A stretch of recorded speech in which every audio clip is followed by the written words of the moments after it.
आखात दिशेतील युद्धाचे झळा जे आहेत ते आता पोचू लागलेले आहेत आणि घरगुती गॅस सिलेंडर वापरणाऱ्या ग्राहकांच्या सिलेंडर घेण्यासाठी जे आहेत त्या गॅस एजन्सी समोर रांगा लागल्याचं पाहायला मिळत आहे। मी आज सध्या यवतमाळ शहरातील छोटी गुजरी परिसरातील वनश्री गॅस एजन्सी या ठिकाणी जर आपण पाहिलं तर सिलेंडरसाठी ग्राहकांनी जे आहे ते मोठ्या प्रमाणात रांगा ज्या आहेत त्या ठिकाणी सकाळपासून लावलेल्या आहेत। आता सुद्धा जर पाहिलं तर रांगा या ठिकाणी आहे। अगदी पोलीस बंदोबस्तात या सिलेंडरचं वाटप जे आहे ते या ठिकाणी केलं जात आहे। या संपूर्ण भागात जर पाहिलं तर साधारणतः आता गॅस सिलेंडर जे आहे ते 30 दिवसानंतर ग्राहकांना मिळणार, त्यामुळे गर्दी जी आहे ती या ठिकाणी ग्राहकांनी केली। तुम्ही सिलेंडर घ्यायला आले, काय परिस्थिती एकंदरीत आहे? परिस्थिती म्हणजे सिलेंडरची लाईन खूप आहे आणि आम्हाला खूप वेळ लागून आला त्या सिलेंडरसाठी। बस आता 30 दिवसानंतर सिलेंडर भेटणार आहे, त्याच्यामुळे काय अडचणी तुम्हाला जाणार आहे? आता अडचणी तर सामना करावाच लागणार आहे। 30 दिवसानं भेटलं तरी करावंच लागणार आहे। कधीपासून तुम्ही नंबर लावला आणि सिलेंडर घ्यायसाठी कधीपासून रांगेत लागलेले? सकाळपासून लागलो सर, हा? सकाळपासून. अच्छा, हो. कितवा नंबर? सकाळी किती वाजता? 10 वाजता. तर निश्चित आपण पाहिलं तर साधारणतः 10-11 वाजतापासून नागरिक जे आहेत ते या ठिकाणी सिलेंडरच्या रांगेत आहे। आपल्यासोबत गॅस एजन्सीचे संचालक आहेत। दादा, पोलीस बंदोबस्तात वाटप तुम्ही या ठिकाणी गॅसचं करताय आणि ही वेळ नेमकी काय आली आणि काय परिस्थिती एकंदरीत आहे? परिस्थिती म्हणलं सर, ओटीपी येऊन नाही राहिले.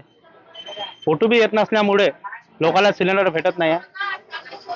31 दिवसाची ओटीपी आहे, वरतून माल नाही आता HPCLच्या पोर्टल मधून माल नाही येऊन राहिला।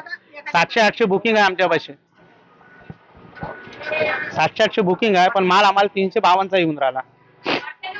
लोड येऊन नसल्यामुळे हे गर्दी आहे, ओटीपी येऊन नाही राहिली लोकांना। आणि 15 दिवसा पहिले बुकिंग ज्यांनी केलेली आहे त्यांना सिलेंडर पुरवठा नाही होत आहे। पुरवठा होत नसल्यामुळे त्यांनी कलेक्टर ऑफिसमध्ये जाऊन कंप्लेंट देत आहे वनश्री HP गॅसची की आमच्या इथे सिलेंडर येऊन नाही राहिले। पण इथं अगर एजन्सी तुम्ही येसान पाहसाल, आता सर दाखवून राहिले गर्दी, तर रोज अशीच गर्दी राहून राहिली।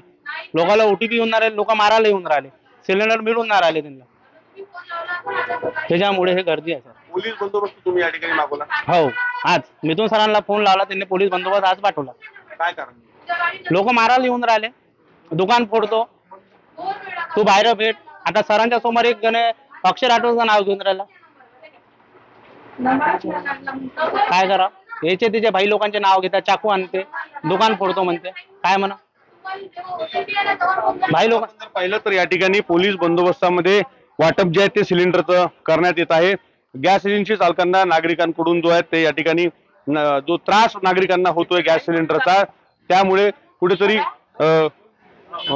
राग जो आहे तो ग्राहकांचा या ठिकाणी अनावर होताना पाहायला मिळतो। त्यामुळे खबरदारी म्हणून पोलीस बंदोबस्तामध्ये गॅस सिलेंडरचं वाटप जे आहे ते या ठिकाणी केलं जात आहे। विवेक गावंडे, TV9 मराठी, यवतमाळ।